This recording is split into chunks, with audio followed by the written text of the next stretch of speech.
Alright, in this video I want to talk about government and its relationship to Christianity, or should I say Christians' relationship to the government.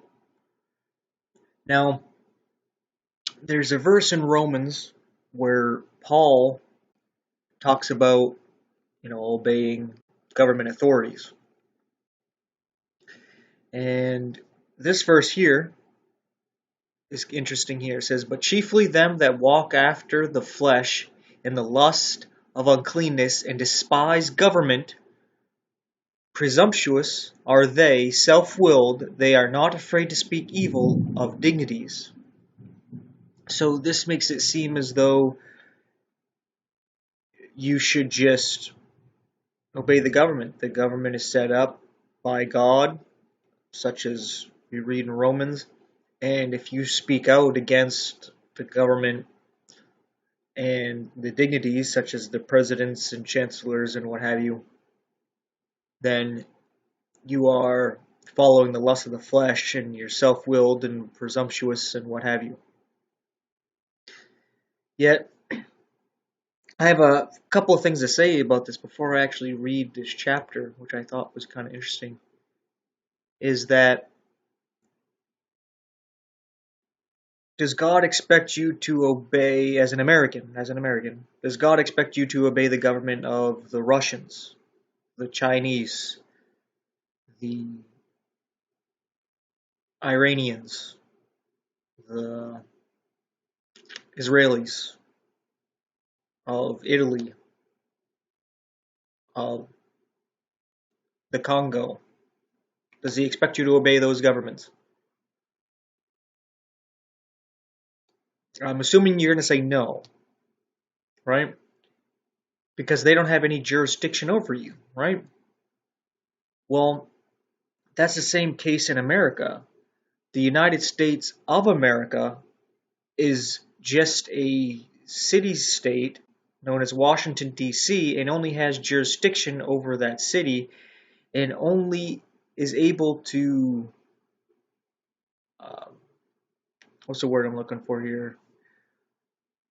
Enact and enforce laws on anyone else is by their consent, and they consent by having a social security number, birth certificate, the all capitalized name, ID, driver's license, W-2 forms, all these things. You're consenting to their laws, and that's how they have jurisdiction over you. So yes, if you are in that jurisdiction, obey. But in America, the highest law is common law, and you are not subject, unless you want to be, to the United States of America. The only crimes is if you actually hurt or kill somebody, or if you steal or destroy someone's property. Everything else, you don't gotta worry about. So, if there's Christians saying to obey the government, well, they need to be educated. Because the other thing I have to get into here is that if the government wants you to go against God, should you obey the government? So it's like saying, should the Muslims obey the Muslim government when they would, I don't know, arrest, torture, kill those who leave Islam? Should they obey that because God's telling them to? Well, according to some Christians, the Bible is telling them to do so. I'm assuming you're saying no. But anyway, I want to get into the context of what's being talked about here, because a lot of Christians will do that. They'll take a verse and it seems to be saying one thing, but it's not, right? An example that's coming in my mind is in, I think it's in the book, the Gospel of John, where Jesus has John resting on his chest, and some people ask, what is going to be of this disciple, John? And they're like, well, what is it if he tarries until I return? And people take that and say, hey, John is supposed to be alive when Jesus returns. He's like, that's not what is said. It's saying, what if? What is it to you if he stays here, tarrying until I return? He's saying it doesn't matter. Don't worry about it. He's not saying what is going to happen of him. He's saying, what is it to you? But, people like to jump to conclusions and all this other shit. But anyway, let's get into this. This is in 2 Peter chapter 2. One of the things I wanted to point out before I got into this, because it's Peter, is that God is the rock. It says, He is the rock. His work is perfect, for all His ways are judgment. A God of truth and without iniquity, just and right is He. And I happened to come across this right when I was doing this, so I was like, you know what, I need to put this in here, because a lot of Catholics like to say Peter is the rock that the church is built upon. That's utterly ridiculous. Jesus is the cornerstone that everything is built upon. The fact that that Peter said that Jesus is the Son of the living God, the Christ, that is the rock that the church is built upon. Not Peter, but what Peter said. What was revealed to Peter is the foundation. And you can read after that where Jesus rebukes Satan out of Peter, because Peter said that he's not going to go and get beaten and crucified. And then Peter denies him 3 times in front of men. And if you deny Jesus in front of men, he's going to deny you in front of his Father. So to say that he's the rock and the gates of hell are not going to prevail, that's obviously wrong. The rock is Jesus Christ. That's the rock that the builders have rejected, not Peter. No one treated Peter as if he was Jesus when Jesus left, as if he was the sole authority. Matter of fact, Paul speaks against him a few times, and even rebukes him for the way he treats the Gentiles different from the Jews. So he's obviously not some kind of infallible pope. But anyway, if you read your Bible, you would know these things. In 2 Peter chapter 2, it says here, and this is where we get the context of what's going on here, but there were false prophets. Right? This is the key here. False prophets also among the people, even as there shall be false teachers. So there's false prophets and false teachers. False teachers among you, who privily shall bring in damnable heresies. And this heresies is opinions. Right? That's what the Catholic Church would torture and kill people over, is having an opinion that was different from the church. It says here, even denying the Lord that bought them, and bring upon themselves swift destruction. And many shall follow their pernicious ways, by reason of whom the way of truth shall be evil spoken of. And through covetousness shall they with fine words make merchandise of you, whose judgment now of long time lingereth not, and their damnation slumbereth not. And this is interesting that it makes merchandise of you. And isn't that what every church since the Catholic Church has done? Is made you into cash cows to pay tithes. I'm just pausing for a second so you can think about that. It's exactly what they've done. And it was just like what Jesus went into the temple doing. He was turning over the tables of the money changers and whipping them and saying, you turn the temple of God into a den of thieves. And that's exactly what Christians do today, where the tithes are supposed to be for everybody. Israel, the tithes were for the temple. The temple is the body of Jesus. We as Christians are the body of Jesus. The tithes are for all of us. That's why when Jesus left, everybody sold what they had and helped each other out. Their tithe was everything. They gave up everything they owned, sold it. That was their tithe. They gave 100%, and it was used to help everybody. But anyway, I'm getting a little bit off subject. For if God spared not the angels that sinned, but cast them down to hell, and delivered them into chains of darkness to be reserved unto judgment, and spared not the old world, but saved Noah, the eighth person, a preacher of righteousness, bringing in the flood upon the world of the ungodly, and turning the cities of Sodom and Gomorrah into ashes, condemned them with an overthrow, making them an example unto those that after should live ungodly, and delivered just Lot, vexed with the filthy conversation of the wicked. For that righteous man dwelling among them, in seeing and hearing, vexed his righteous soul from day to day with their unlawful deeds. The Lord knoweth how to deliver the godly out of temptations, and to reserve the unjust unto the day of judgment to be punished. So here we are getting a context of what's going on here. It says, but chiefly them that walk after the flesh in the lust of uncleanness, and despise government. Presumptuous are they, self-willed, they are not afraid to speak evil of dignities. And this is where I was like, you know what, I have to talk about this. Because I wouldn't say necessarily I despise government, I despise tyrannical government that wants to overstep its actual authority and jurisdiction and take away freedom. When the government is supposed to be a servant to the people, not the people a servant to the government.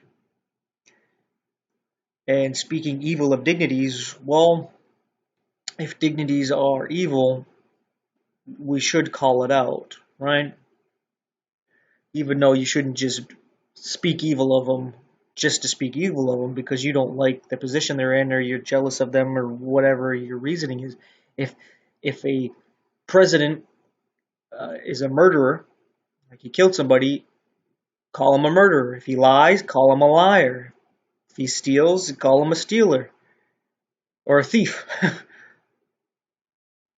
So, if you're going to speak evil, make sure you got something to back that up. And I'm going to get into the rest of this, but I wanted to get into what it was talking about here. This is the word that is translated as government.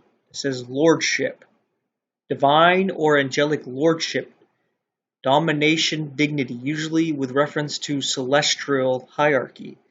So this is not talking about an earthly government, which is what I know pretty much everybody else is going to assume.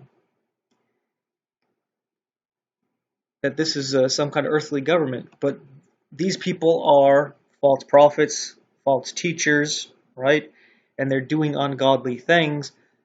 So they're speaking against God and God's structure. And dignities here, went over here.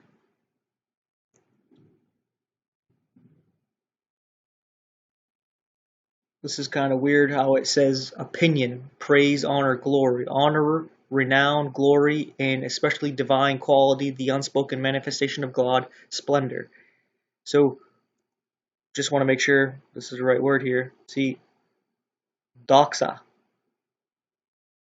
It says evil of dignities.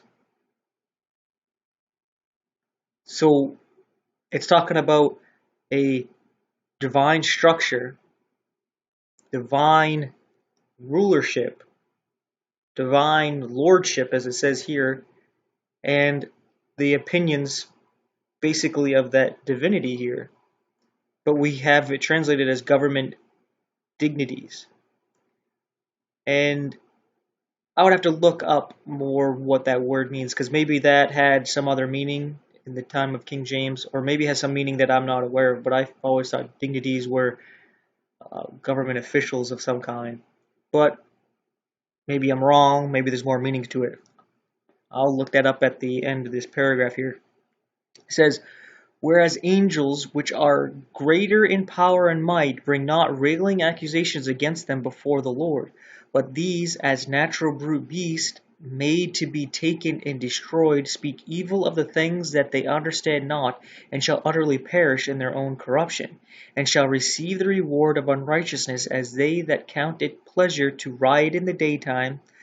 Spots they are, and blemishes, supporting themselves with their own deceivings while they feast with you, having eyes full of adultery, and that cannot cease from sin, beguiling unstable souls, in heart they have exercise with covetous practice, cursed children, which have forsaken the right way, and are gone astray, following the way of Balaam the son of Bosor, who loved the wages of unrighteousness, but was rebuked for his iniquity.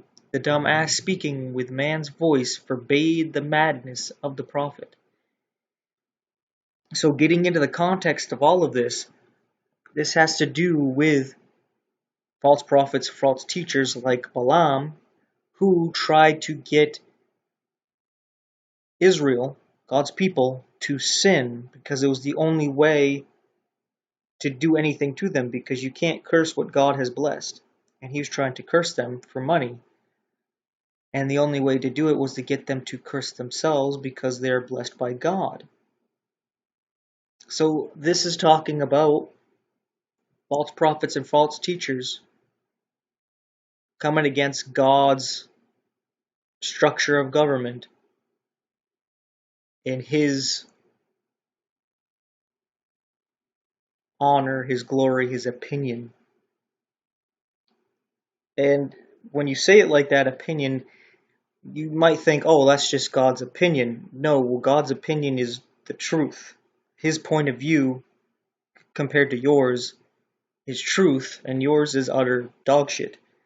That might sound offensive, but that's how it is.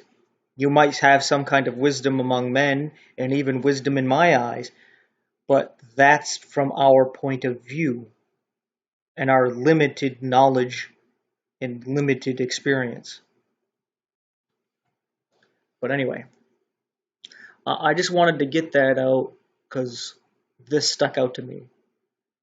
Because I am more of an anarchist, where I see how Jesus lived and how the apostles and disciples lived after he left, and they had no government structure. And everybody was equal. Everybody sold what they had, the apostles and the disciples. There was no separation between the clergy and laity. Everybody was the same, on the same page. Everybody was taken care of. And that's exactly what God wanted for Israel. But they wanted to set up a king and to be like the Gentiles. And we see the Christians did the same thing. They wanted a king and be like the Gentiles. And they ended up creating the papal Rome. But anyway, let me get into dignities.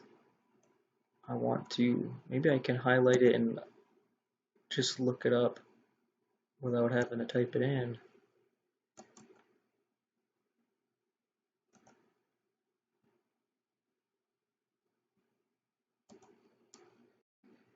Yeah, let's go to the dictionary.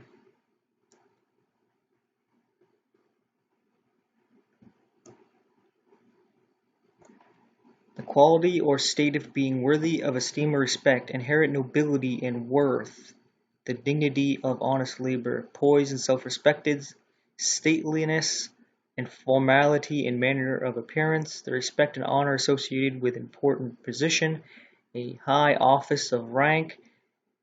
Dignity is the ceremonial symbols and observance attached to high office. Dignitary. So my view of it was very narrow. This makes a little bit more sense how Peter's talking about how these people speak out against probably people like Peter and Paul, and they deserve esteem and respect, but they are treated horribly. It's kind of like David with King Saul. Saul was kind of a dickhead, but David still gave him the respect as king of Israel because God put him there. So even though he's kind of fallen morally, he still gave him esteem and respect. But yeah, I hope that helps add into this. But this seems, like I said, to be more of, according to the word here, more of a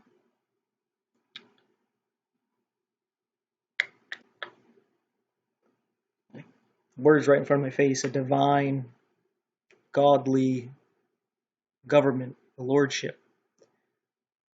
Like it says here, a celestial hierarchy. So that's what it usually is. But